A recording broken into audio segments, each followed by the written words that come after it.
Bien, je vous propose de commencer ce deuxième cours. Bienvenue à tous, bienvenue au Collège de France, bienvenue à ceux qui sont en ligne avec nous. Nous allons donc continuer nos explorations du code neural pour les représentations mentales, de la géographie, plutôt de la géométrie de ce code neural. Et aujourd'hui, un titre un petit peu provocateur, mais je vais l'expliquer. La géométrie des représentations visuelles, chaque visage est un vecteur. Dans le cours précédent, pour résumer extrêmement brièvement, d'une part, je vous avais montré qu'il existe maintenant des techniques pour faire des enregistrements extrêmement efficaces de centaines, de milliers, voire de centaines de milliers de neurones. Donc c'est quand même extrêmement spectaculaire l'avancée des technologies dans ce domaine, et on avait vu que c'était compatible avec l'utilisation de protocoles comportementaux d'animaux éveillés en comportement, en réalité virtuelle, donc on peut les stimuler, ils peuvent donner des réponses, et tout ceci commence à être disponible chez l'homme dans des conditions cliniques très contrôlées, mais qui peuvent être à l'avantage de patients qui bénéficient ainsi d'interfaces cerveau-machine. Donc je vous avais parlé d'un premier code neural qui était tout à fait intéressant. Même si les neurones étaient enregistrés un par un, on peut analyser la population de neurones dans son ensemble et montrer que le vecteur qui en résulte, avec donc toute une population de neurones, chacun préférant dans le cortex moteur une direction de mouvement, eh bien on peut calculer un vecteur de population, c'est ce qu'avait fait Apostolos Georgopoulos dans les années 80, et ce vecteur de population pointe dans la direction du mouvement, il permet de décoder la direction du mouvement. Alors c'est un exemple que j'ai choisi d'abord parce que historiquement c'est le premier, mais aussi parce qu'il est conceptuellement simple.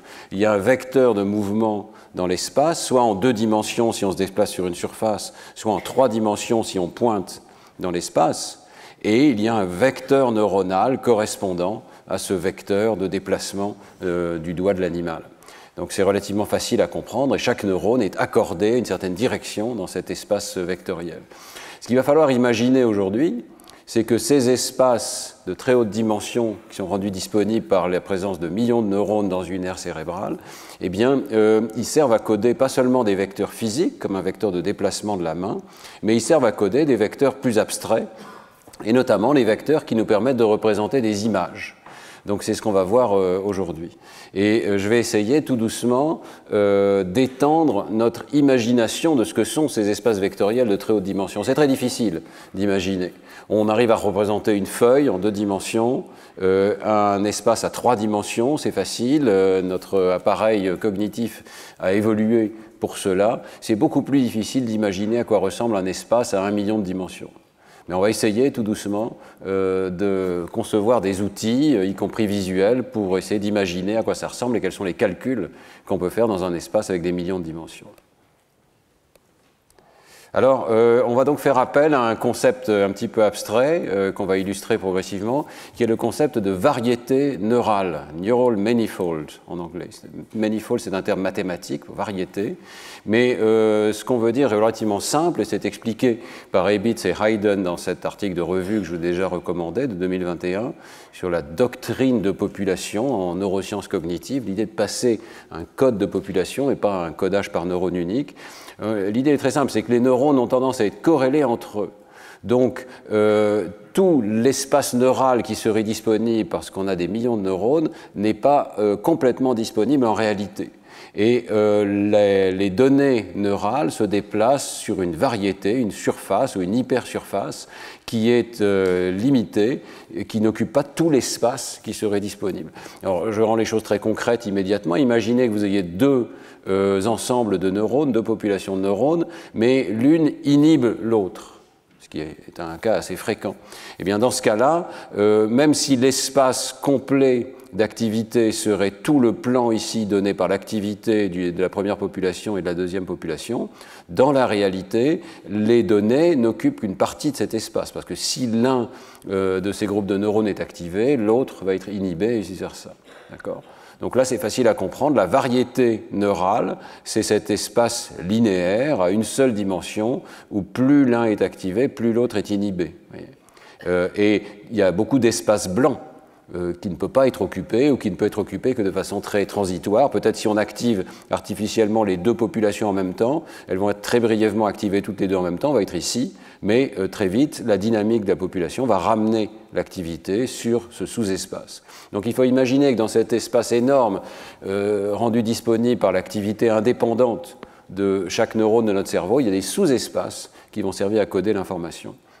Et donc, il y a beaucoup d'espaces blancs. Voilà comment les chercheurs représentent les choses ici. Imaginez maintenant, ici, ce sont des hyperdimensions, des composantes principales de cet espace de très haute dimension. Eh bien, la représentation, disons, d'un visage va occuper une partie de cet espace, et le cerveau va pouvoir dédier une partie de ce très grand espace vectoriel à la représentation de tel ou tel visage.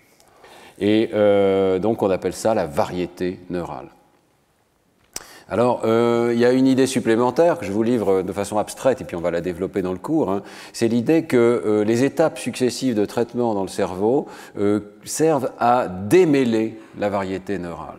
Elle est emmêlée au départ, elle est extrêmement complexe, et on va essayer de la linéariser, de la rendre beaucoup plus simple, beaucoup plus lisible, avec des axes qui correspondent à des dimensions du monde extérieur. Alors c'est une idée qui est développée par Jim DiCarlo dans les deux articles que je cite ici, qui sont assez importants sur le plan conceptuel. Il dit le problème principal dans le cas de la reconnaissance visuelle des objets, c'est l'invariance. Je dois être capable de reconnaître une voiture ici, qu'elle soit dans une position normale ou tournée, qu'elle soit dans un décor particulier, et je dois être capable de la séparer avec une sorte de ligne extrêmement nette, ici catégorique, de toutes sortes d'autres représentations visuelles qui ne sont pas des voitures. Si je suis capable de catégoriser le concept de voiture, c'est parce que je suis capable de tracer cette frontière catégorielle. Alors, si on réfléchit maintenant à la manière dont le système nerveux code ce type d'information, eh bien, chacune de ces images en entrée sur notre rétine va être associée à une distribution d'activité sur la population de neurones ici, et ça va correspondre à un point dans cet espace de très haute dimension, de points dont les coordonnées sont les activités neuronales de chacun des neurones de la population qui nous intéresse. Donc chaque image correspond à un point, mais toutes les images de voitures correspondent à toute une série de points, et donc tracent cette fameuse variété neuronale.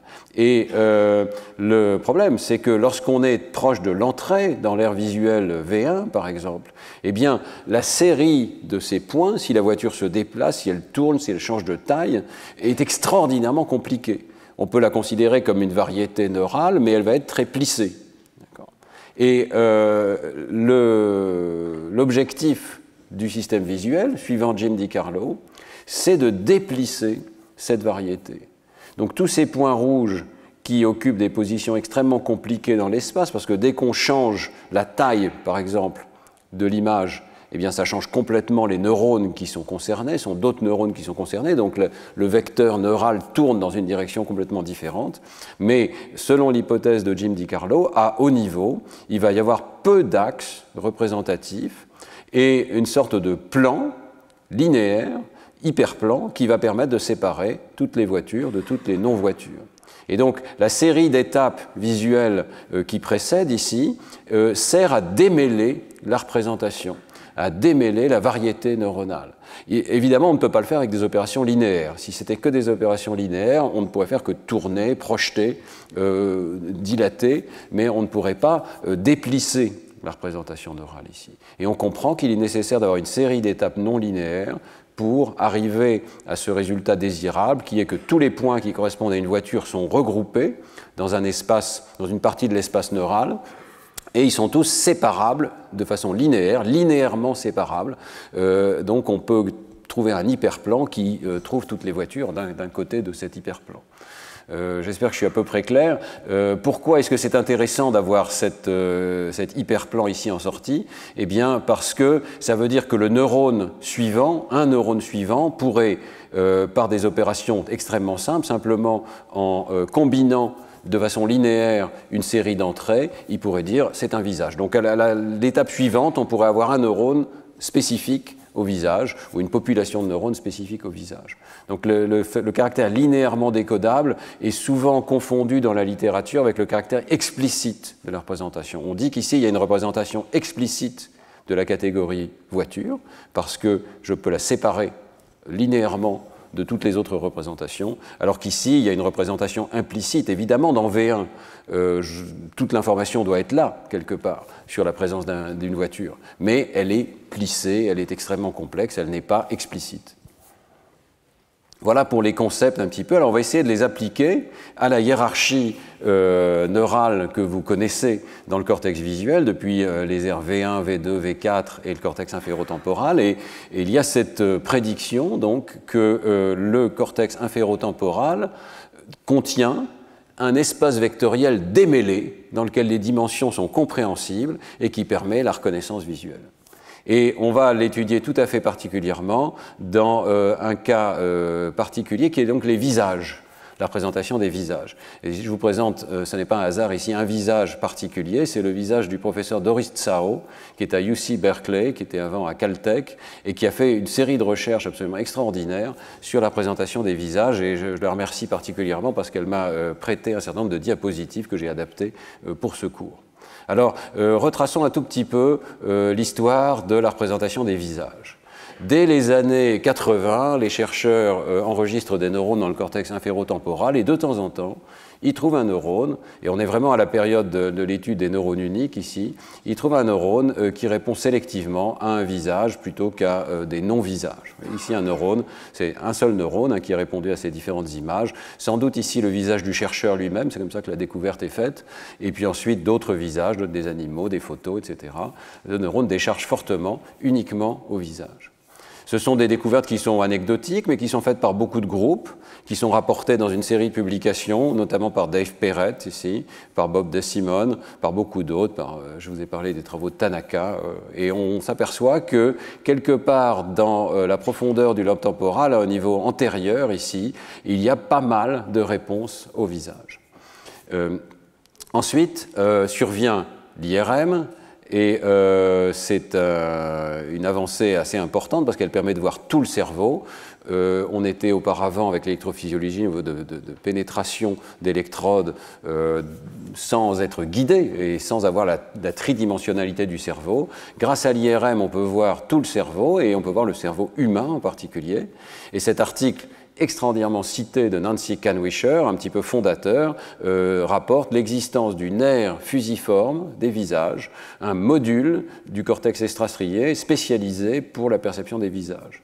Nancy Kanwisher rapporte ici une série d'études sur quelques sujets humains. Ce sont des études d'une personne à la fois. Donc vous voyez ici le cerveau d'une personne, ici le cerveau d'une autre personne. Et à chaque fois, elle pratique des expériences très simples, mais profondes, d'IRM, dans lequel il y a des blocs de visage et des blocs d'objets de contrôle. Par exemple, ici, différentes photographies d'objets, des images dans lesquelles on retrouve les traits élémentaires des visages, mais ils ont été mélangés, ou bien des images de maisons, par exemple. Et elle découvre qu'il y a une petite région, particulièrement dans l'hémisphère droit, mais aussi dans l'hémisphère gauche, mais elle est vraiment forte dans l'hémisphère droit. Et par convention, ici, j'ai oublié de vous le dire, mais au départ, on avait cette convention neurologique assez confuse, je trouve, qui mettait l'hémisphère droit sur la gauche de l'image. Donc voilà, ici c'est vraiment l'hémisphère droit. La convention neurologique, c'est parce que les neurologues ont tendance à voir le patient au lit, allongé, et c'est plus facile à ce moment-là de faire la correspondance entre l'image que vous voyez là et puis les hémisphères des patients. Mais maintenant, on a complètement abandonné cette idée et on met la gauche à gauche, et ça me paraît beaucoup plus simple. Donc on voit que c'est un papier un petit peu ancien, là, d'il y a 25 ans. Alors, dans cet article, donc, vous voyez bien ici l'aire fusiforme des visages dans l'hémisphère droit, un petit peu à gauche, qui répond très vigoureusement dès qu'il y a un visage, et beaucoup moins ou pas du tout quand ce sont des non-visages. Peu de gens savent que ça n'est pas le premier papier. Il est très souvent cité, mais il y en avait quand même d'autres auparavant. Comme toujours, c'est très difficile d'être original. Et il y a un article très intéressant de Pius, Allison, McCarthy. Ce sont des personnes qui exploraient le cerveau avec des électrodes intracrâniennes, des épileptologues. Mais ils ont aussi, dès que l'IRM est arrivé, fait de l'IRM. Et en 1996, ils publient cet article qui est donc est un précurseur, je dirais, par rapport à l'article de Nancy Kanwisher, et dans lequel il montre qu'il y a effectivement des réponses proches pour les visages et pour les chaînes de lettres, ici les mots. C'est sans doute ce que nous avons appelé ensuite l'ère de la forme visuelle des mots avec Laurent Cohen. Et donc c'est pareil, on a démontré beaucoup de propriétés extrêmement fines de cette région, mais elle avait déjà été vue par Pius, Allison et collaborateurs. Vous voyez ici des régions très proches, l'une qui répond au visage en jaune et l'autre qui répond aux chaînes de caractères en rouge ou en rose ici, et chez 4 personnes différentes. Dans l'article, il y a plusieurs personnes, et toutes ces personnes ont une aire des visages dans le cortex fusiforme et une aire qui répond aux mots dans le sillon occipito-temporal de l'hémisphère gauche. Voilà. Ici, donc, on est dans l'hémisphère gauche. Vous voyez qu'il y a des réponses au visage dans l'hémisphère gauche aussi. Il y en a dans les 2 hémisphères, mais un peu plus fort à droite. Alors, l'IRM montre cela chez l'homme. L'animal, on avait vu qu'il y a des réseaux de neurones qui répondent, des neurones individuels qui répondent au visage. Il fallait mettre les deux ensemble.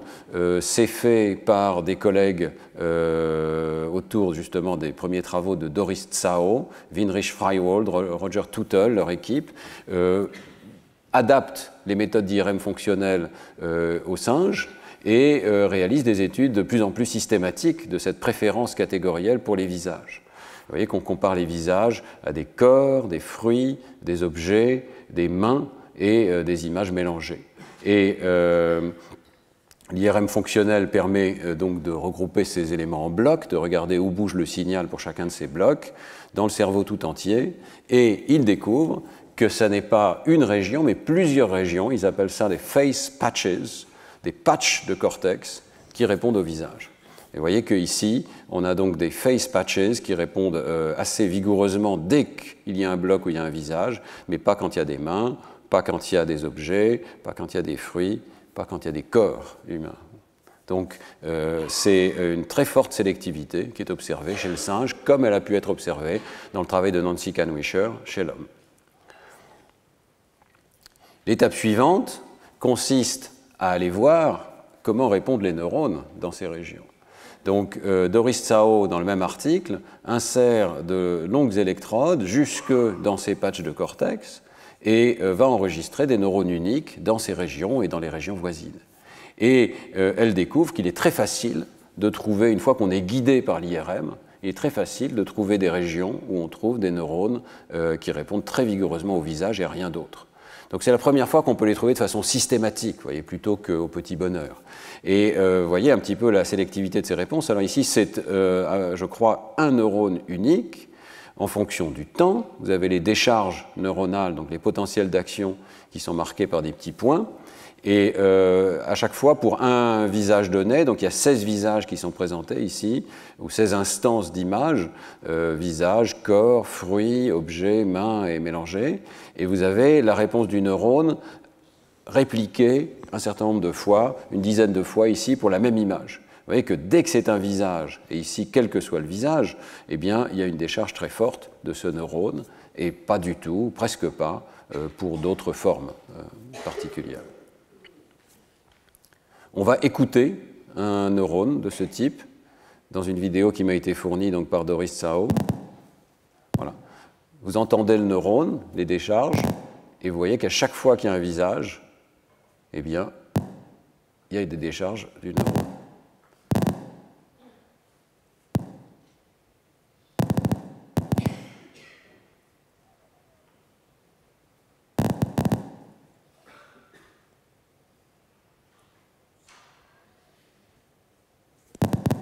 Voilà. C'est un neurone vraiment particulièrement sélectif ici, parce qu'il y a très peu de taux de décharge de base, et donc on entend les décharges presque uniquement lorsqu'il y a un visage. On pourrait presque se dire, si le neurone décharge, ça veut dire que l'animal a vu un visage. On va voir que cette capacité de revenir dans le sens inverse, et de dire qu'est-ce que l'animal a vu en fonction de ses décharges neuronales, devient faisable. Alors, Doris Tsao rapporte dans cet article très important de Science quelque chose d'extraordinaire, c'est que si j'enregistre, si mon électrode est placée dans ce patch de cortex détecté par l'IRM, jusqu'à 98% des neurones dans cette région sont sensibles au visage et à rien d'autre. Ils sont très sélectifs au visage. Donc, c'est vraiment une forme d'ultra-spécialisation qui est confirmée ici par l'étude chez l'animal. Nancy Kanwisher avait parlé d'un module qui répond au visage. Et cette idée de module sélectif est largement confirmée ici par les études chez l'animal. Donc, vous voyez ici une image qui est aussi très intéressante sur le plan graphique, parce que Doris Tsao, pour la première fois, parvient à résumer la réponse de plus de 180 cellules du cortex inférotemporal du singe macaque par une seule figure.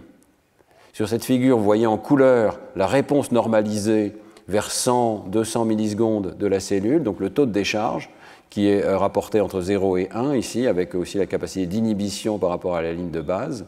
Et vous avez toutes les cellules qui sont représentées verticalement et tous les stimuli qui sont représentés horizontalement. 16 visages, 16 corps, 16 fruits, etc. Et vous voyez que pour l'immense majorité des neurones, il y a un taux de décharge très vigoureux pour les visages, ou au moins pour certains des visages, et pas du tout pour les autres catégories d'objets.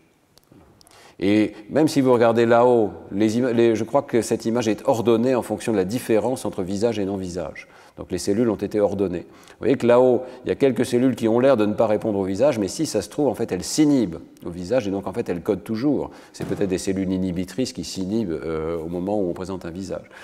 Donc il y a toujours, on a l'impression, pratiquement dans toutes les cellules de ce circuit, une réponse particulière au visage par rapport à d'autres catégories d'objets. Une très très grande sélectivité que l'on retrouve ici lorsqu'on fait la moyenne de ces réponses à travers toutes les cellules. Alors évidemment, la question suivante, c'est quel est le code? Comment des visages particuliers sont codés? Est-ce que c'est juste des neurones qui détectent les visages ou bien est-ce qu'il y a un code pour des visages uniques? La première observation, qui est faite là encore par Winrich Freiwald et Doris Tsao avec Margaret Livingston, c'est que les neurones répondent aussi à des visages simplifiés, des visages dessinés et combinés comme une sorte de portrait robot ici. Donc vous voyez très bien les réponses, ce n'est pas tout à fait aussi fort qu'avec un visage réel, mais c'est quand même tout à fait remarquable de voir que des neurones peuvent répondre à une image très simplifiée alors qu'ils ne répondent pas à un objet complexe ou simplement au contour du visage. Donc, à partir du moment où on sait qu'on peut simplifier le dessin, Doris Tsao et Winrich Freiwald se lancent dans une étude très systématique des paramètres du visage qui vont faire bouger les neurones. Et on essaye, vous voyez qu'on commence à voir apparaître cette idée d'un espace très vaste de variations possibles. Donc là, il y a 20 dimensions de variations possibles des visages qui sont manipulés. On peut les regarder un petit peu. Il y a ce qu'on appelle la dimension du visage, aspect ratio en anglais, donc l'aspect écrasé ou au contraire étiré du visage, l'angle de vue vers la gauche ou vers la droite, la hauteur des traits, tout en bas, comme ici, vraiment très en bas ou très en haut. Un point intéressant ici, c'est que vous voyez que ces manipulations vont au-delà de ce qui peut exister dans le monde réel. Voilà. Il n'y a aucun visage dans lequel tous les yeux, tous les traits du visage se retrouvent vers le haut du visage ici ou vers le bas. Donc ils vont au-delà des variations normales du visage, et on y reviendra. Vous voyez que ça continue, la taille des yeux, la taille de l'iris, la direction du regard, etc. etc. Voilà, la forme de la bouche, la largeur de la bouche, etc. Et alors ils font une découverte, c'est que pour une cellule donnée, eh bien, un petit nombre de ces variations rendent compte des variations du taux de décharge de la cellule. Donc vous voyez ici un exemple de cellule dans lequel il y a une courbe plate pour la plupart des variations qui ont été manipulées, mais pour 5 variations particulières ici, il y a une variation significative du taux de décharge de la cellule, en particulier la taille de l'iris, voilà, ou la direction du visage, ou la forme globale, écrasée ou pas du visage. Et de manière générale, ils trouvent que 88% des cellules qu'ils enregistrent sont accordées à l'une ou l'autre des directions qui ont été manipulées. Et chaque cellule est accordée à 2 ou 3, en moyenne 2,88 directions particulières de cet espace de visage. On voit ici la distribution. C'est un nombre assez faible, entre 0 et 4, 5, 6 dimensions possibles de variation des visages. Donc il y a un code. Il y a un code à découvrir. Les neurones ne répondent pas à tous les visages, mais chaque neurone a des préférences. Et vous voyez ici quelles sont les principales dimensions de préférence des neurones. Ça va être effectivement la hauteur des traits, la direction du visage, la forme globale, étirée ou pas, l'écart entre les yeux, la dimension de l'iris. Donc on commence à comprendre ce à quoi les neurones font attention ici. Alors comment fonctionne ce code? Dans l'article, les auteurs expliquent qu'il pourrait y avoir deux possibilités. La première possibilité, c'est que chaque niveau de variation, qui correspond à une forme de visage particulière, pourrait être codé par un neurone ou une population de neurones particulière. Donc on imaginerait une population de neurones qui aime cet extrême-là, une population de neurones qui aime cette dimension-là. C'est tout à fait ce qu'on s'attendrait sur la base de l'idée que les neurones répondent à des gaussiennes, qu'ils ont une courbe d'accord gaussienne dans l'espace des variations possibles, ce qui est une idée très classique dans la représentation visuelle. Mais il y a une deuxième possibilité, c'est que les neurones soient monotones et codent pour un axe de l'espace des visages.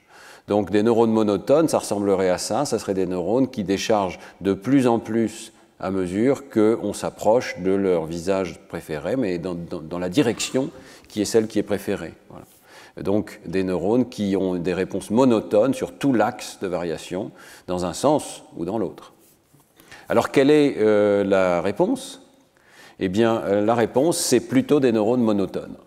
Voilà. Ce n'est pas absolument systématique, mais ce que vous voyez ici, c'est un certain nombre de cellules et à quel point particulier de l'espace est-ce qu'elles préfèrent répondre. Et vous voyez avec la distribution en dessous ici que, par exemple, pour la direction du visage, la plupart des neurones préfèrent les extrêmes. Donc il y a très très peu de neurones qui répondent de façon spécifique au milieu de cette échelle. Il y a beaucoup de neurones qui répondent aux extrêmes. Et c'est le cas pratiquement pour toutes ces variations. Ici, c'est extrêmement clair pour l'excentricité des yeux. Il y a des neurones qui préfèrent des yeux très resserrés, il y a des neurones qui préfèrent des yeux très écartés, mais il n'y a pas de neurones qui préfèrent les yeux au milieu. C'est vraiment des axes de variation du taux de décharge des neurones ici. Vous voyez que c'est le cas pour pratiquement tous ces traits ici, sauf peut-être la forme globale du visage. Donc, la plupart des cellules répondent de façon monotone, et c'est là que ça devient intéressant. Ça les induit à répondre de façon maximale à des stimuli qui peuvent s'écarter radicalement de la réalité, qui vont au-delà des variations normales que l'on trouve dans les visages de la vie quotidienne, dans les visages que l'animal a réellement rencontrés. Alors, c'est un point intéressant parce que ça explique quelque chose avec lequel vous êtes extrêmement familier, c'est votre capacité de reconnaître des caricatures. Cette personne, celle-ci, ou celle-ci, qui a des caractéristiques d'ailleurs non humaines dans l'image. Alors, ce sont des caricatures que j'ai trouvées sur Wikimedia de Stéphane Lemarchand, mais c'est quelque chose qui ne va pas du tout de soi. Vous voyez ici pour la première fois des images qui sont extraordinairement déformées, qui n'ont plus grand-chose à voir, qui vont bien au-delà de l'espace de variation des visages que vous avez pu réellement voir de M. Sarkozy, par exemple, avec les yeux extraordinairement déplacés vers le bas, des oreilles gigantesques, ce n'est pas possible. Pourtant, c'est encore plus facile à reconnaître que le visage d'origine. C'est au moins aussi facile que le visage d'origine. Voilà. Alors, les réponses neuronales peuvent expliquer notre capacité de reconnaître des caricatures, parce que nos neurones sont capables d'aller au-delà des propriétés normales des visages. En fait, comme ils codent pour des axes de variation, mais si on va au-delà de l'axe, on a des superstimuli. Et donc, les caricatures sont des superstimuli pour nos neurones qui répondent au visage. Et je n'invente pas, ça fait l'objet d'authentiques expériences ici, notamment une expérience de David Leopold et ses collègues, dans lequel ils regardent effectivement ce qui se passe avec des caricatures. Donc ils prennent des visages, je vais expliquer dans un instant cet espace des visages, mais ils prennent des visages en partant d'un visage neutre ici, un visage moyen, puis en s'écartant dans un axe, et 100% représente la variation normale sur cet axe, et ils peuvent aller au-delà de 100%, jusqu'à 160% de variation des visages. Et le premier résultat, c'est qu'effectivement, plus on s'écarte du zéro, du visage moyen, plus c'est facile de reconnaître une personne donnée. Et évidemment, il y a une courbe sigmoïde, c'est-à-dire qu'à un certain moment, ça sature et on a une reconnaissance parfaite. Mais l'idée que le pourcentage de caricaturisation explique la reconnaissance des visages est bien établie ici. Et puis la deuxième chose qu'ils établissent, c'est au niveau neuronal, les neurones répondent effectivement de façon monotone, de plus en plus, à mesure qu'on va vers une caricature d'un visage donné.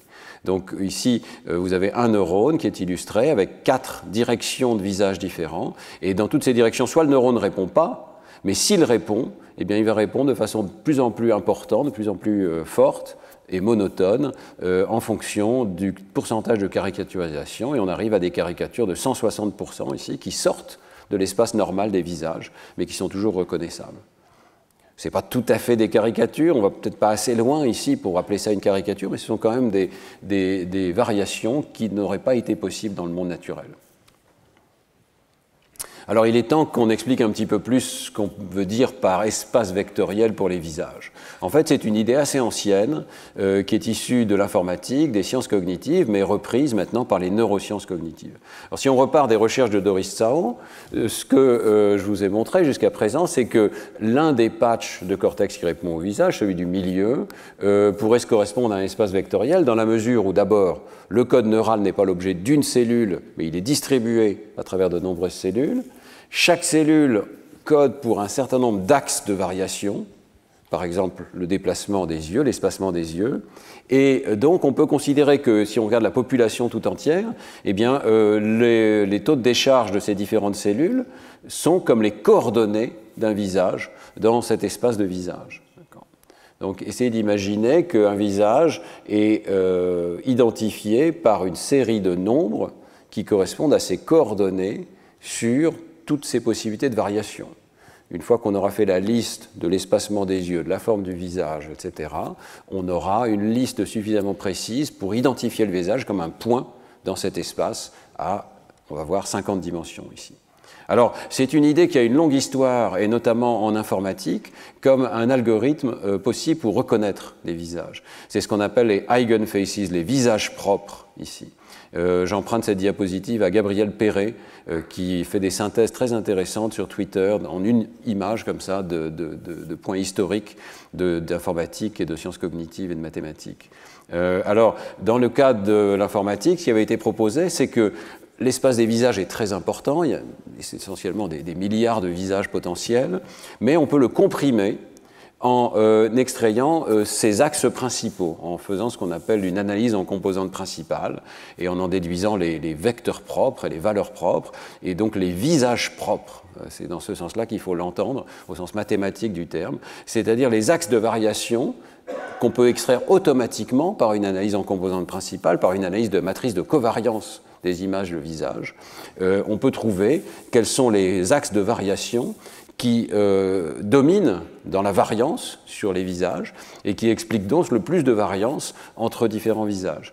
Et ces axes de variation, mathématiquement, sont extraits par une analyse en composantes principales. Ils sont perpendiculaires les uns aux autres, et plus on ajoute de ces vecteurs propres, plus on peut reconstituer précisément l'identité d'un visage. Donc ici, il y a une petite animation. Vous voyez que si on part d'un visage, il y a 2 visages possibles ici, eh bien, on peut les approximer par une somme avec de plus en plus de composantes, une somme pondérée donc de ces fameux visages propres, vecteurs propres dans l'espace des visages. Et donc cette idée était déjà apparue en informatique, il y a déjà pas mal de temps, par Turk et Pentland, 1991, et je suis sûr qu'on pourrait trouver encore des précurseurs, l'idée qu'en extrayant les axes principaux de variation, eh bien, on va pouvoir reconstituer approximativement, avec un petit nombre de composantes principales, un visage particulier.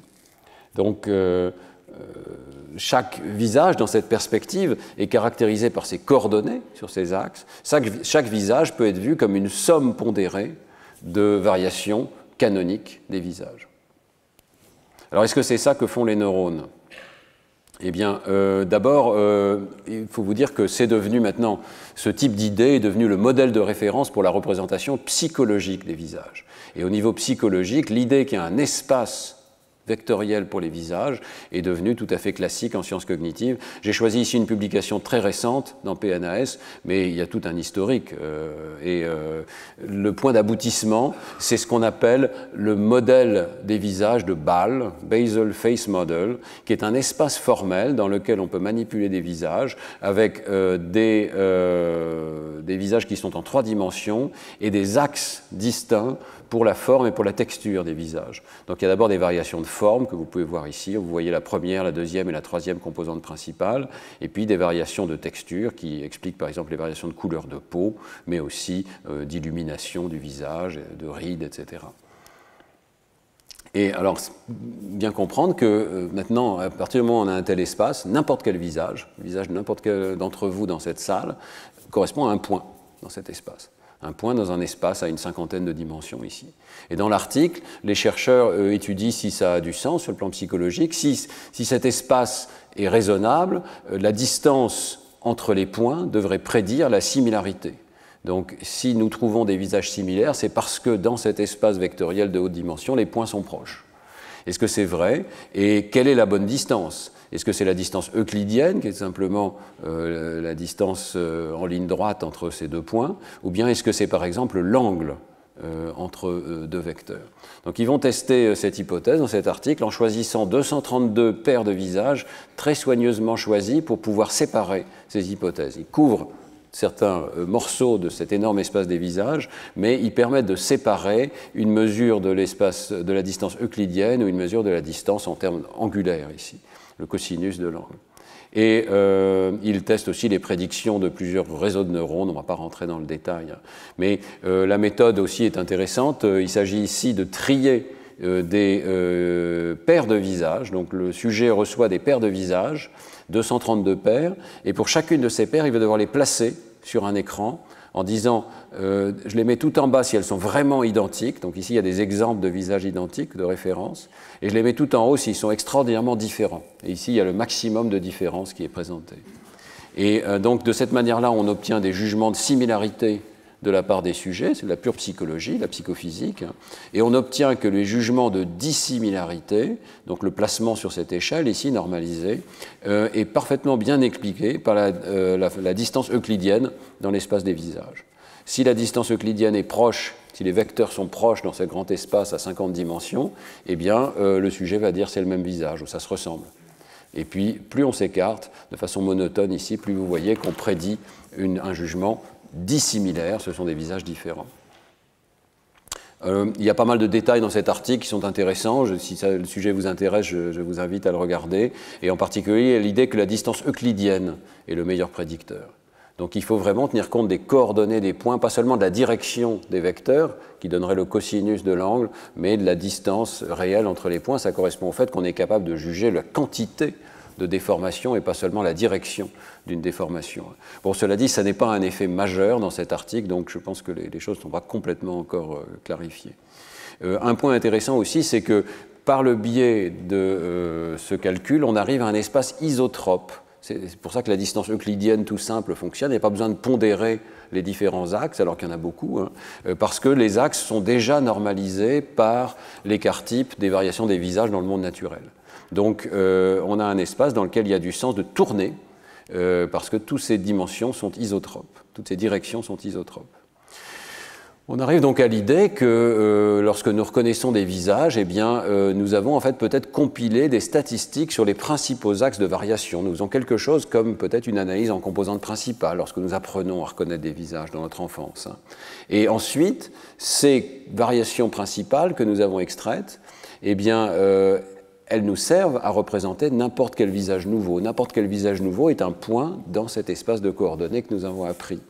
Et ceci pourrait expliquer un des effets dominants de la perception des visages qu'on appelle l'effet d'autres races, c'est-à-dire le fait que quand les visages que nous voyons sortent trop du domaine que nous avons appris, par exemple nous sommes européens et nous allons en Chine pour la première fois, eh bien tous les visages chinois se ressemblent. On a beaucoup de mal à faire la différence entre des personnes particulières, beaucoup plus qu'une personne qui est née dans le pays.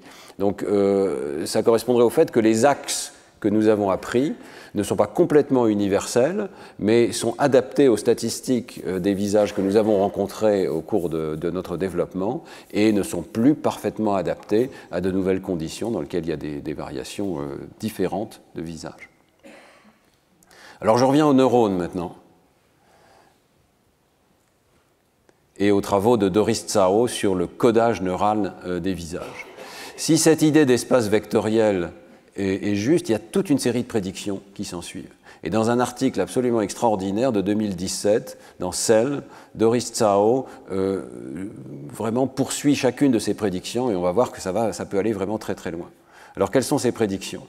Eh bien, d'abord, il devrait y avoir un petit nombre d'axes qui définissent l'espace vectoriel et sa dimensionnalité. Il y a une notion de dimension, même si on enregistre des millions de neurones, il devrait en fait y avoir un sous-espace. On revient à cette notion de variété neurale, peut-être à 50 dimensions, qui suffit à expliquer les variations de ces neurones. Chaque visage doit correspondre à un point dans cet espace, et vice-versa. Si j'ai un point dans cet espace, si j'ai un taux de décharge des neurones, il y a un visage qui correspond. Et chaque neurone doit représenter une direction dans cet espace, avec ses pondérations, ses poids pour chacune de ces directions principales. Le neurone possède une direction dans cet espace. Le neurone devrait avoir une variation monotone lorsqu'on augmente le poids d'un stimulus dans cette direction donnée, et les variations perpendiculaires à cet axe ne devraient avoir aucun effet sur le neurone, s'il a vraiment un espace isotrope et avec une notion de perpendicularité. Alors, je ne sais pas si vous êtes familier avec cette notion de perpendicularité en une seconde. C'est évidemment très simple dans un espace à 2 dimensions, comme la surface d'une table. Vous avez une direction et puis celle qui est à angle droit. D'accord ? Voilà. Mais ça marche aussi en 3 dimensions. Et à 3 dimensions, pour une direction donnée, il y a tout un plan de direction perpendiculaire à la première. Et si vous passez maintenant à 4, à 5 dimensions, il y a tout un hyperespace de variations qui sont perpendiculaires à un axe donné. D'accord ? Et ça, c'est la théorie des espaces vectoriels. Et donc, ça veut dire qu'il va y avoir toute une série de visages, un énorme espace de visages perpendiculaire à une direction donnée. Toutes ces variations, on prédit qu'elles ne devraient pas avoir d'effet sur le neurone qui ne s'intéresse qu'à un axe de variation donnée. Et enfin, si la dimensionnalité est suffisamment petite, un petit nombre de neurones qu'on enregistre qui formerait un ensemble de bases. Alors, je reviendrai sur ce concept, mais dans les espaces vectoriels, il y a une notion de base. Eh bien, si on arrive à caractériser une base pour cet espace vectoriel, on doit pouvoir reconstruire n'importe quel visage. Et donc, on doit pouvoir dire quel visage a été vu simplement en enregistrant quelques neurones. Pas rien. Voilà toutes ces prédictions. Alors, toutes ces prédictions sont déroulées magnifiquement dans le papier de Doris Tsao. D'abord, elle propose une paramétrisation des visages qui est très proche de cet espace de Bâle des visages, avec une distinction entre la forme et l'apparence. La forme, c'est de combien il faut bouger l'écartement des yeux, les oreilles, la forme du visage pour le ramener à un visage moyen. Et puis l'apparence, c'est le niveau de gris, puisqu'elle travaille avec des images en niveau de gris ici, qui peut varier d'un point à l'autre de l'image. Donc pour rendre les choses très concrètes, ici, donc, on est parti d'un visage moyen, il y a cette notion d'un point central dans l'espace des visages, c'est le visage moyen. Voilà. Et puis ce visage moyen, si on lui applique des déformations d'abord d'apparence, on va changer son niveau de gris. Donc là, je crois que j'ai une petite animation, voilà. Si vous changez le niveau de gris du visage, voilà ce que ça produit, hein. Vous avez toutes sortes de visages possibles. Et puis ensuite, on applique une transformation à 25 dimensions pour arriver à la forme du visage. Et vous voyez là toutes ces variations qui sont essayées, qui permettent de retrouver la forme d'un visage particulier. Donc il y a d'abord dans le travail de Doris Tsao une première proposition qui est que ce sont ces dimensions-là qui comptent pour les neurones. Et c'est ce qu'elle va tester. Alors, elle part de cet espace à 50 dimensions, elle va l'échantillonner en produisant 2000 visages qui seront autant de stimuli pour l'animal, pour les neurones de l'animal, qui tapissent en quelque sorte tout cet espace. 2000, c'est énorme, mais vous avez vu tout à l'heure dans le film que je vous ai montré que pour tester un neurone, on peut aller très vite. Les neurones répondent extrêmement rapidement, hein, de l'ordre de 100 à 200 millisecondes. Donc on peut en présenter plusieurs par seconde et tester 2000 visages n'est pas si difficile que ça. Alors elle enregistre dans les patchs de cortex AM et ML et MF ici que vous voyez, donc avec l'idée qu'en ciblant, on peut enregistrer plein de neurones qui répondent au visage, et elle caractérise les variations pour chaque cellule de réponse. Donc vous avez ici un premier neurone qui ne répond qu'à la variation sur la dimension de forme numéro 3 et à rien d'autre. Vous avez ici un autre neurone qui répond à 2 variations d'apparence et pas aux dimensions de forme, par exemple.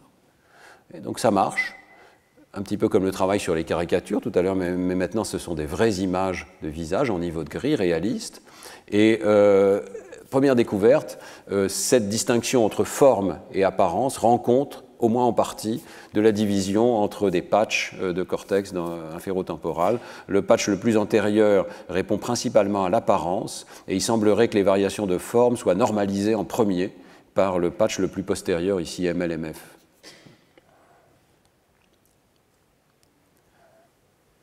Alors deuxièmement, j'ai perdu mon titre, si la relation entre les visages et les neurones est linéaire, elle doit pouvoir être inversée par une simple inversion de matrice. Je m'explique en une seconde. Si la réponse de chaque cellule est une somme pondérée de chacun des traits, donc il y a 50 features ici qui sont comme des templates en anglais, des images de référence de visage, eh bien, chaque neurone est caractérisé par ses poids, S1, S2, S50, sur ces différents axes. Et on a vu que beaucoup de ces poids sont nuls, mais quelques-uns sont positifs ici. Donc, la réponse d'un neurone, c'est une somme pondérée ici. Du coup, la réponse de tous les neurones, c'est un produit matriciel. Les réponses de tous les neurones ici sont des produits de toutes ces pondérations à travers les mêmes traits, 50 traits élémentaires ici. Eh bien, ça veut dire qu'on peut inverser ce procédé. Cette matrice est inversible ici. On va pouvoir reconstruire les 50 traits qui caractérisent un visage, et donc le visage lui-même, sur la base d'un nombre de réponses ici neuronales particulières. Une fois qu'on a appris, évidemment, cette matrice, c'est-à-dire une fois qu'on a compris à quoi répond chaque neurone. Si on a compris ses poids, on peut inverser cette matrice et reconstruire le visage de départ. Alors voilà, ça marche. Donc, Doris Tsao a enregistré 205 cellules. Au passage, elles ne sont pas enregistrées en même temps, mais les réponses sont suffisamment reproductibles pour qu'on puisse le faire à travers des jours différents, puis reconstituer une population virtuelle, en quelque sorte. Et donc, avec 205 cellules, vous avez suffisamment de précision pour caractériser quel visage a été vu, quelles sont ses coordonnées dans l'espace à 50 dimensions, et reconstruire le visage qui a effectivement été vu. Et là, vous avez 3 exemples. À gauche, le visage qui a réellement été vu par l'animal. À droite, le visage qui a été reconstruit, le portrait robot, qui a été reconstruit sur la base des neurones de l'animal. Et que ça marche quand même remarquablement bien, y compris des variations assez fines de ces visages. Donc on en est là. On ne sait pas le faire, évidemment, avec des données humaines, parce qu'on n'a pas d'enregistrement aussi fins neuronaux dans l'espèce humaine. Par imagerie cérébrale, on ne peut pas atteindre le même niveau de précision, pour l'instant en tout cas. Il faudrait voir si on monte en résolution à l'échelle de quelques millimètres. Vous savez qu'on peut faire des voxels d'1 millimètre assez facilement, au moins maintenant. Est-ce qu'on arriverait à faire le même genre de choses chez l'homme, avec la collaboration évidemment de la personne? Ça reste ouvert. Mais ça veut dire qu'il existe un code, c'est ça le point le plus fort, je pense. Il existe un code. Quand on a compris le code, il est inversible. On peut retrouver l'image de départ. Alors, on va passer à des propriétés plus abstraites et peut-être plus fondamentales. Il y a cette idée de métamère des visages. Qu'est-ce qu'on veut dire par là? Eh bien, chaque visage, je l'ai dit, c'est une somme pondérée de traits. Une somme pondérée, c'est une coordonnée dans cet espace des visages. Donc, ça veut dire que chaque visage a un axe préféré de variation. Chaque neurone, pardon, je m'explique mal. Chaque neurone a un axe préféré de variation dans cet espace des visages. Donc, il y a un axe sur lequel tout se projette, en quelque sorte, pour un neurone donné, et c'est le seul axe qui compte, d'après cette mathématique ici, pour la réponse du neurone. Tout ce qui compte pour la réponse du neurone, c'est cette somme. Si cette somme est forte, il va décharger. Si cette somme est faible, il ne va pas décharger. Autrement dit, tout ce qui compte, c'est la projection d'un visage donné, qui peut être n'importe où dans cet espace de visage, sur l'axe préféré du neurone. Il y a une notion de projection. Ce que ça veut dire,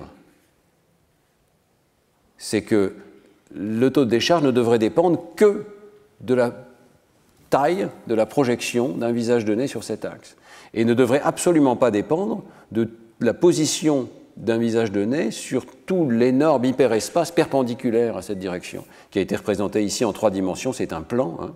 Le plan en bleu ici, c'est le plan de tous les visages qui ont la même projection sur l'espace vecteur, la dimension préférée, l'axe préféré d'un neurone.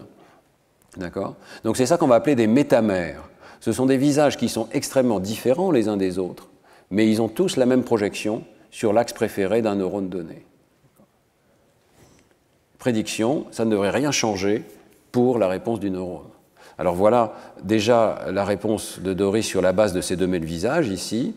Elle a pris différents neurones. Pour chaque neurone, elle a calculé la distance du visage suivant l'axe préféré du neurone. Et on voit que là, il y a d'énormes variations. Essentiellement, c'est intéressant, il y a une partie presque plate ici, où le taux de décharge varie très peu. Et lorsque la somme devient positive, il commence à avoir une décharge de plus en plus importante.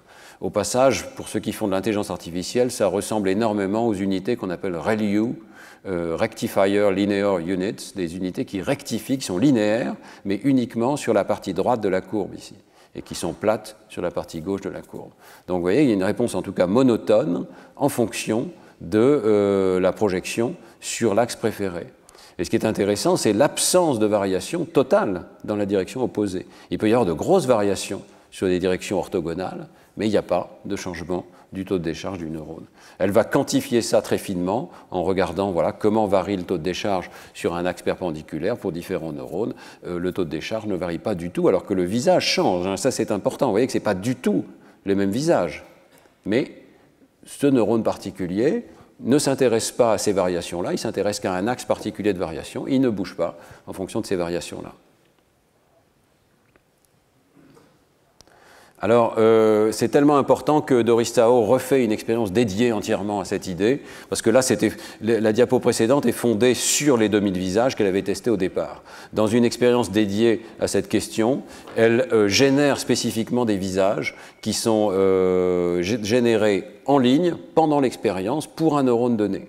Donc, l'expérience consiste à trouver l'axe principal de variation d'une cellule, ce qu'elle appelle le STA ici, l'axe principal orthogonal, un ou deux axes principaux orthogonaux, et a immédiatement généré, grâce à cet espace de visage, des centaines de stimuli, en l'occurrence 144 stimuli dont on voit la matrice ici, qui varient sur ces axes, et a testé immédiatement pour un neurone donné, dans la même journée, les variations suivant ces différents axes. Et vous voyez ici cette courbe qui n'est pas tout à fait linéaire, mais qui est monotone en fonction de la variation sur l'axe préféré du neurone, répliquée donc avec des nouveaux stimuli, et puis les variations sur des axes orthogonaux, aucun effet particulier sur le taux de décharge des neurones.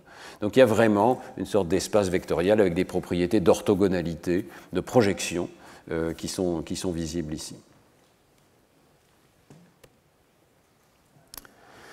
Alors cet espace vectoriel, jusqu'à présent, on a dit c'est une sorte d'analyse en composantes principales des images, et pourquoi pas, mais l'analyse en composantes principales est une opération linéaire, et j'ai dit aussi au départ qu'il fallait certainement des opérations non linéaires pour déplisser les variétés neuronales.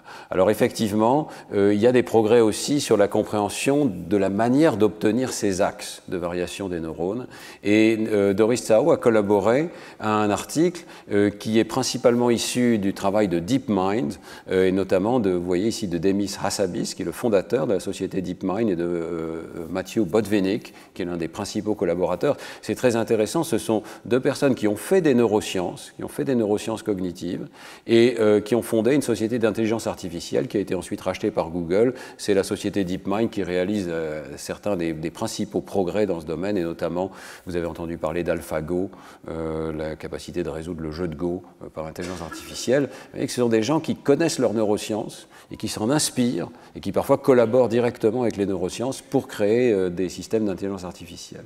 Alors ici, ils amènent à la question des visages un outil de l'intelligence artificielle qu'on appelle les auto-encodeurs, et en l'occurrence les bêta-VAE, donc, qui sont une forme particulière d'auto-encodeur. Je ne vais pas rentrer dans le détail, mais l'idée de l'auto-encodeur, c'est que par une série d'étapes non linéaires, on essaye de trouver un code comprimés de faibles dimensions qui représentent l'entrée suffisamment bien pour qu'on puisse aussi avoir un décodeur qui reconstruise l'entrée avec le plus de précision possible. Et les techniques d'intelligence artificielle permettent aujourd'hui d'entraîner un auto-encodeur de ce type. Il y a plusieurs types d'auto-encodeurs, c'est-à-dire de trouver la compression, la réduction de dimension la plus importante, qui soit néanmoins fidèle, qui trouve les dimensions appropriées. Et donc ils ont appliqué ça au visage. Au lieu de le faire manuellement, trouvant les dimensions et en appliquant ensuite une analyse en composantes principales, ici ils l'ont fait automatiquement en nourrissant le réseau de plein de visages et en regardant quelles sont les dimensions qui sont au centre. Alors il y a une idée supplémentaire, c'est que le Beta Variational Auto-Encoder, le Beta VAE, l'auto-encodeur variationnel avec cette caractéristique bêta, il a un terme supplémentaire qui force les représentations centrales à être le plus indépendantes possible, à coder des dimensions séparées de l'espace de départ.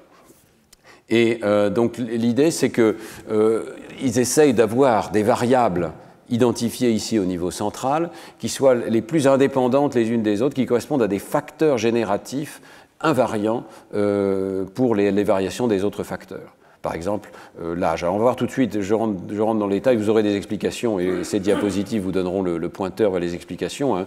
Mais sachez qu'en intelligence artificielle, ça marche. On arrive à donner donc tout un paquet de visages à ce type d'auto-encodeur et on trouve au niveau central un code très compact dont les unités sont interprétables en fait parce qu'elles sont suffisamment indépendantes les unes des autres. Par exemple ici il y a une unité dans le réseau de neurones artificiels qui code pour l'âge. Il y en a une qui code pour la taille du menton. C'est assez facilement interprétable. Par exemple l'ethnicité ici ou la forme du visage. Et alors ce qui est frappant, c'est que lorsqu'on applique maintenant ces dimensions-là plutôt que celles que Doris Tsao avait choisies manuellement pour son étude, eh bien on s'aperçoit que ça explique encore mieux les variations des neurones. Donc, il faut comprendre que dans un espace vectoriel gigantesque, il y a des tas de directions possibles. Il faut essayer de trouver la base qui est la plus représentative de ce qui se passe chez les neurones ici. Et ici, non seulement les neurones continuent de répondre de façon monotone à des variations particulières, par exemple ici la longueur des cheveux, je crois que je serai à un extrême de cet axe ici. Hein. Vous voyez que ce neurone s'intéresse à la longueur des cheveux, mais ce qui est nouveau, c'est qu'il s'intéresse à rien d'autre, ou pratiquement à rien d'autre. Autrement dit, les chercheurs ont trouvé ici des axes de variation tels que chaque neurone ne préfère pratiquement qu'une seule de ces dimensions. Alors que tout à l'heure, vous vous souvenez, il y avait environ 3 dimensions, jusqu'à 5, 6, 7, qui étaient préférées par les neurones. Donc on a l'impression qu'ils ont aligné les axes de variation des visages pour comprendre que chaque neurone répond à une dimension bien particulière. Il n'était pas exactement celle qui était prédite par l'analyse en composantes principales initiale. Donc vous voyez différents exemples. Ici, ce n'est pas toujours absolument le cas, mais presque toujours, il y a une dimension qui domine, comme l'âge ici, par rapport à d'autres variations pour un neurone donné. Et donc ça veut dire qu'on arrive à trouver quelque part la décomposition optimale. Et ce qui est frappant, c'est qu'un système d'intelligence artificielle auto-encodeur semble avoir trouvé la même solution qu'un système biologique qui a appris à représenter cet espace des visages. Voilà. Pour les mathématiciens, dans cet article, il y a aussi une notion intéressante donc de mesure d'alignement. Comment on fait pour décider qu'il y a effectivement une valeur qui domine par rapport à toutes les autres? Il y a une mesure mathématique qui est proposée ici et qui montre que ça marche. Il y a aussi dans cet article une idée intéressante, c'est qu'une fois qu'on a ces directions qui ont été créées par l'auto-encodeur, eh bien en fait ce sont des meilleures dimensions pour reconstruire le visage.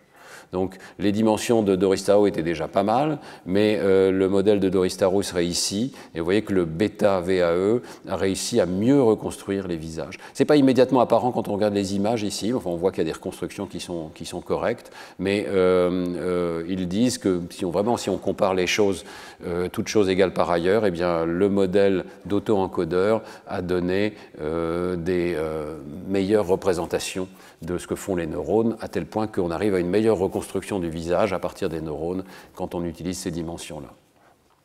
Ce qu'il faut retenir, donc, c'est l'idée que, on en a souvent parlé, le cerveau est un statisticien, il est bombardé de données, eh bien, il a l'air de créer quelque chose comme un auto-encodeur ou une compression des données, une analyse en composantes principales.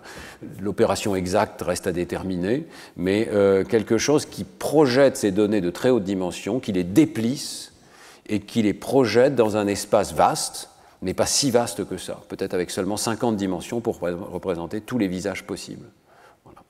Donc il trouve les axes de variation et il déplisse les variétés de sorte que chaque visage occupe un point bien précis et reproductible dans cet espace. Alors ces études soulignent aussi un point intéressant, et je vais terminer là-dessus, c'est qu'il commence à avoir, vous voyez, des comparaisons très systématiques entre les réseaux de neurones artificiels et les enregistrements neuronaux. Les réseaux de neurones artificiels peuvent être utilisés pour prédire les enregistrements neuronaux, par exemple en utilisant simplement une régression multiple, comme on vient de le voir, en voyant que les neurones artificiels ont des axes de variation qui prédisent les variations des neurones réels. Alors, ça a été l'objet de plusieurs articles, notamment de l'équipe de Jim DiCarlo, proposer un brain score. Un brain score, ça serait l'adéquation d'un modèle de réseau de neurones artificiel avec les enregistrements cérébraux et donc avec le cerveau. L'idée est intéressante parce qu'actuellement, on optimise les systèmes de vision artificielle sur ordinateur simplement sur la base de leur performance pour reconnaître un jeu d'images. Typiquement, c'est ImageNet qui est utilisé, et là, vous voyez la progression de cet objectif d'informatique d'arriver à mieux reconnaître des images de ImageNet. Mais dans cet article, les chercheurs soulignent que c'est peut-être un autre but, et pas forcément le même, d'arriver à optimiser pour le brain score, c'est-à-dire la meilleure prédiction de ce que font les neurones de notre cerveau. Et ils montrent effectivement que les deux ne vont pas forcément ensemble. On a progressivement optimisé la performance sur ImageNet, c'est-à-dire la performance d'intelligence artificielle du réseau à reconnaître ces images, mais le brain score, lui, ne bouge pas forcément exactement en parallèle. Et notamment dans les années les plus récentes, on arrive à des améliorations d'intelligence artificielle, de reconnaissance des images, mais qui s'écartent en réalité de ce que fait le cerveau. Et les auteurs proposent un réseau de neurones qu'ils appellent CORNET, qui lui est l'un des meilleurs en termes de brain score. Il est ici. C'est-à-dire qu'il a un meilleur fit, il colle mieux avec les données d'enregistrement neuronaux. Alors à quoi ça peut servir d'avoir un modèle de réseau de neurones qui colle bien avec le cerveau, même si ce n'est pas celui qui a peut-être les meilleures performances pour l'intelligence artificielle? Eh bien, ce qui est intéressant, c'est qu'une fois qu'on a un modèle d'un neurone ou un modèle d'une population de neurones, eh bien on peut utiliser toutes les techniques d'intelligence artificielle classique pour jouer avec ce réseau, pour prédire à quoi chaque unité devrait répondre, et par exemple pour changer l'image. Et ça, c'est un point très intéressant. Une fois qu'on a la sortie ici, on peut remonter en arrière et essayer de trouver des images qui devraient faire répondre le neurone encore mieux. Alors, il y a tout un exercice intéressant là-dessus. Je vous ai mis plusieurs articles, mais notamment celui de Bashivan ici, où un réseau à convolution arrive à prédire 89% de la variance dans les réponses de neurones. On est ici dans l'ère V4, donc en amont du cortex inférotemporal. Et ensuite, ils utilisent une descente de gradient pour changer l'image et essayer de trouver des images qui font répondre les neurones encore mieux. Voilà. Vous êtes familier de la descente de gradient comme une manière de changer les poids synaptiques ici. C'est-à-dire qu'on regarde la différence entre la sortie du réseau et ce qu'on désirait comme comportement, et on va propager le gradient pour changer les poids synaptiques. Mais ici, c'est une autre forme de descente de gradient dans laquelle on regarde, on essaye de maximiser le taux de décharge du neurone, et on va changer l'image, et on va propager le gradient en sens inverse pour changer l'image, de manière à trouver une image qui prédise le mieux, et qui optimise le mieux plutôt les réponses des neurones. Alors il y a deux manières de changer les réponses des neurones, soit s'intéresser juste à un neurone et ne pas se préoccuper de ce que font les autres et essayer d'augmenter la réponse d'un neurone, soit, et c'est encore plus intéressant, essayer d'augmenter la réponse d'un seul neurone sans changer les autres, vous voyez, ici. Donc c'est ce qu'ils appellent le one-hot population control, changer un neurone mais faire en sorte que les autres n'aient pas bougé. Ici, on ne s'intéresse pas à ce que font les autres, on les laisse libres de changer. Ils montrent qu'on arrive à faire les deux, et donc on arrive à créer des images que vous voyez ici, qui sont des images synthétiques, auxquelles le chercheur n'aurait jamais pensé, mais qui sont optimisées d'après le réseau de neurones pour faire répondre le neurone, et dont effectivement, donc ici vous avez le taux de neurones prédit et ici le taux de décharge neurale effectif, mesuré. Vous voyez qu'on n'est pas tout à fait sur la diagonale, mais enfin on a trouvé des stimuli qui effectivement font décharger les neurones de façon beaucoup plus intense que tout ce qu'on avait auparavant. Des images naturelles ou des courbures comme celle-ci ne suffisent pas à activer le neurone au taquet, au maximum. Donc c'est une utilisation assez étonnante de ces réseaux de neurones, de dire on va trouver des images qui font mieux décharger les neurones. Il y a un article de Pont, de ses collaborateurs, tout récent, avec Margaret Livingstone, qui montre qu'on peut effectivement, progressivement, par un algorithme génétique, alors muter les images d'entrée et trouver par exemple un neurone qui répond à ça. C'est une manière un petit peu objective de dire qu'il y a des neurones qui filtrent les visages. Ce neurone, on a trouvé une sorte de stimulus qui ressemble à un visage, qui le fait répondre. On est parti de rien, on est parti d'aucune hypothèse, on est parti du bruit, mais avec cet algorithme de mutation génétique, on arrive à trouver des super stimuli pour ce neurone.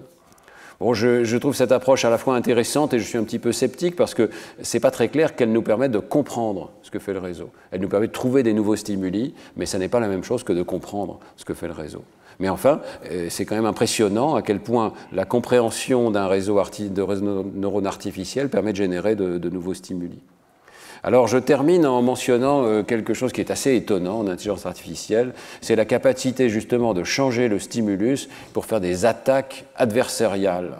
Vous avez peut-être vu ce terme dans la terminologie de l'intelligence artificielle. Qu'est-ce que ça veut dire exactement? C'est quelque chose de pas intuitif, mais qui a à voir justement avec la géométrie de ces espaces hyperdimensionnels. Il est possible de prendre une image qui est parfaitement reconnue par le réseau, par exemple une image de panda ici, peut-être pas parfaitement, mais enfin voilà, le réseau dit c'est un panda, il a raison. Il a appris à reconnaître des images, il a appris à reconnaître la catégorie de panda. Eh bien, c'est une propriété mathématique de ces réseaux de neurones qu'il est possible de rajouter de toutes petites variations, mais vous voyez comme il y a des variations sur chaque pixel dans cet espace de très haute dimension, ça veut dire qu'on peut s'éloigner pas mal de l'image de départ. Et il est possible de trouver une direction en se servant d'un gradient ici, de sorte que l'image a été très peu modifiée, mais le réseau de neurones dit c'est un gibbon. Et ça peut être bien pire que ça. Je vous montre un autre exemple. Le réseau de neurones a été entraîné avec les panneaux de la route, c'est un panneau de stop, il a raison. On lui rajoute une petite attaque adversariale, choisie, hein, juste dans la bonne direction, et le réseau de neurones dit c'est un autre panneau de la route, c'est un panneau de céder le passage. C'est très grave, évidemment. Si vous imaginez des applications pratiques où on essaye de reconnaître une personne donnée et c'est la seule qui soit autorisée à rentrer dans le laboratoire, ben là, on a des attaques. Et alors, ce qui est frappant, c'est que nous, avec notre système visuel, on regarde ces images et on se dit, mais comment c'est possible? C'est évidemment que c'est un panda. Comment c'est possible que le réseau de neurones se trompe? Mais cette attaque très particulière, presque digitale, d'additionner spécifiquement des poids particuliers, a permis de tromper le réseau de neurones. Alors, il y a plein d'attaques. Je vous ai mis quelques éléments ici. Ce qu'on a appelé ici, c'est une attaque white box, c'est-à-dire qu'on connaît le réseau de neurones, on peut calculer les dérivés, on peut trouver des images de ce type. Mais il y a des attaques de type black box, on ne sait pas quel est le réseau de neurones exactement, mais comme on connaît l'ensemble d'entraînement, on peut quand même trouver des attaques adversariales de ce type, pour tous les réseaux de neurones apparemment, en tout cas beaucoup de réseaux de neurones avec le même genre d'architecture. Et on peut aussi empoisonner l'ensemble d'entraînement. Ça, c'est une idée intéressante et terrible. Dans l'ensemble d'entraînement, vous avez maintenant des millions d'images. Personne ne peut les regarder à la main. Eh bien, l'empoisonner, ça veut dire que vous allez étiqueter une image comme celle-là de la mauvaise manière. Vous allez dire, par exemple, ça, c'est une image qui appartient à l'ensemble rouge. C'est en fait un signe de ralentissement. Et si vous avez la mauvaise étiquette dans l'ensemble d'entraînement, eh bien, le réseau de neurones va apprendre que tout ce qui est autour de ce point-là, c'est la mauvaise catégorie. Oui. Donc c'est terrible, ces réseaux de neurones sont sensibles à des attaques, on n'a pas encore complètement compris comment se protéger de ce type d'attaque. Mais il y a au moins une chose qui était évidente pour tout le monde, c'est que nous, cerveau, on n'est pas sensible à ces attaques, n'est-ce pas? Vous voyez tous que c'est un panda, ça, et que ça c'est un signe stop, et vous voyez tous le problème. Donc on n'est pas sensible à ces attaques. Eh bien, il y a un article tout récent de Jim DiCarlo, Guo et al., sur Archive, je ne l'ai pas vu paraître encore, qui dit, ben non, nous sommes parfaitement sensibles à ces attaques. Nos neurones, en tout cas, sont sensibles à ces attaques.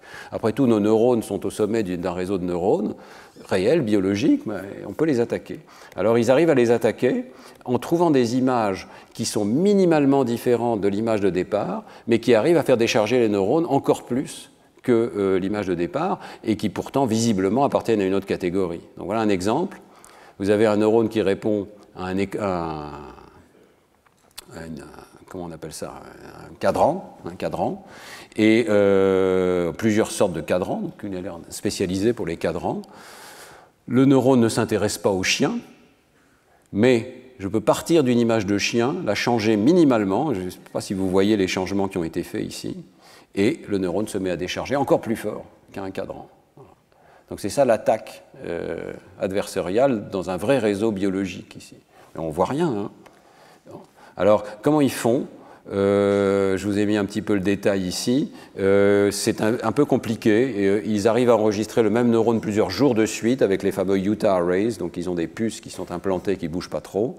Et ils ont donc un modèle de réseau de neurones qui rend compte de tous les neurones qu'ils arrivent à enregistrer. Donc, il y a eu cette étape d'ajustement d'un modèle de réseau de neurones avec les réponses de ces centaines de neurones réellement enregistrés. À partir de là, ils arrivent à changer l'image. Et jour après jour, il y a cette boucle, à travers plusieurs jours, où ils testent les images qui prédisent attaquer le réseau de neurones. Donc, ils essayent de transformer la réponse d'un cadran en une réponse de chien et vice-versa. Et ils ajustent le modèle à chaque étape, donc à chaque fois, de manière à pouvoir attaquer de plus en plus précisément. Et la réponse, c'est simplement que ça marche. Donc ici, vous avez l'axe des X, c'est la quantité de variation qui a été injectée, c'est la norme L2 du petit epsilon qui a été rajouté à l'image, qui est tout petit. Et vous voyez qu'à travers les jours successifs, on arrive à attaquer de mieux en mieux le réseau, et même avec des toutes petites variations ici, à faire changer la réponse d'un neurone particulier, à lui faire changer de catégorie. Alors que si on se contente simplement d'une interpolation linéaire entre les images, ça ne marche pas. Et si on se contente d'ajouter du bruit gaussien au hasard dans cet espace multidimensionnel, ça ne marche pas. Et toujours cette intuition, vous êtes dans un énorme espace, il y a plein de directions autour de vous.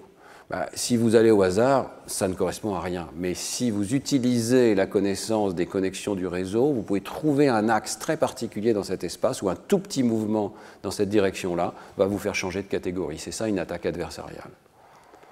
Alors, les auteurs proposent une manière de le quantifier.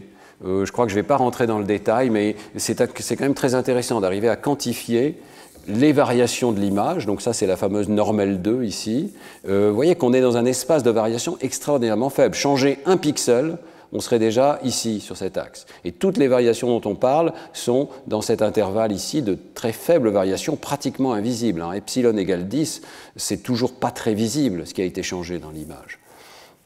Et pourtant, on arrive à faire changer radicalement les réponses des unités. Grâce à ces équations qui sont proposées ici, ils arrivent à proposer une mesure qui permet de comparer les attaques adversariales dans le cerveau du singe et les attaques adversariales dans l'intelligence artificielle, avec la même quantité.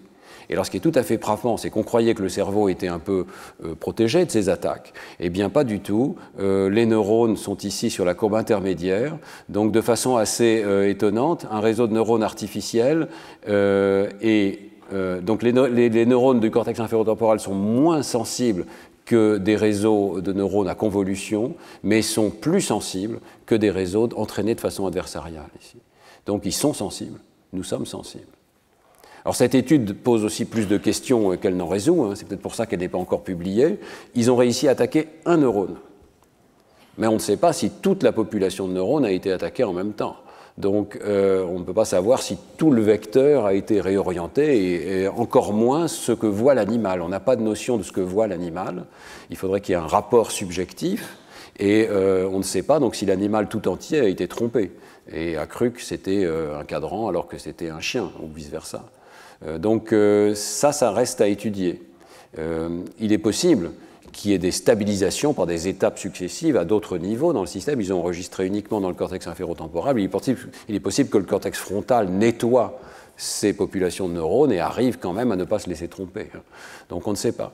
Mais c'est vraiment très intéressant de voir qu'une idée mathématique d'attaque adversariale qui a été développée pour l'intelligence artificielle finit par s'appliquer aux espaces hyperdimensionnels de notre cerveau.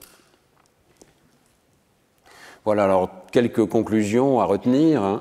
D'abord, que l'espace inférotemporal chez le singe macaque au moins est organisé comme un espace vectoriel.